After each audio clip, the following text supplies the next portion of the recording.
Did you know that the universal standard for measuring iron in the body, serum ferritin, may not be so good of a metric after all?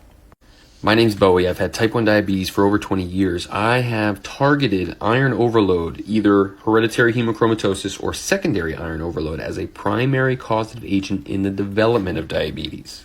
And most of the time when I bring up iron and disease, people lose their minds because when they go to the doctor and get their serum ferritin tested, it's either fine, there's no need to think about it, or they're iron deficient. But did you know that this all largely stems from one single paper in the early 1970s noticing a correlation between anemia and iron overload, which respectively are low iron and high iron, and ferritin levels? That's to say, if you were anemic, you had low ferritin. If you were iron overloaded, you had high ferritin.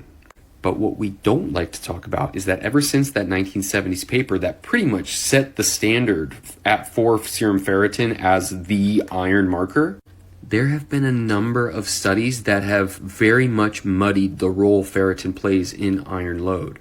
Like the fact that our body uses ferritin as means of initiating an inflammatory response.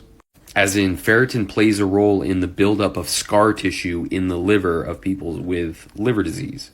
And the fact that markers outside of serum ferritin show an elevated level of iron in people with diabetes.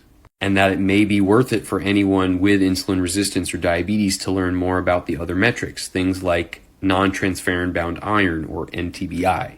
I just uploaded episode 34 of Diabetics for Diabetics Radio, talking about why serum ferritin is not a reliable metric for iron. You want to know more about why I don't care what your serum ferritin levels are when I talk about iron overload? Check out that episode.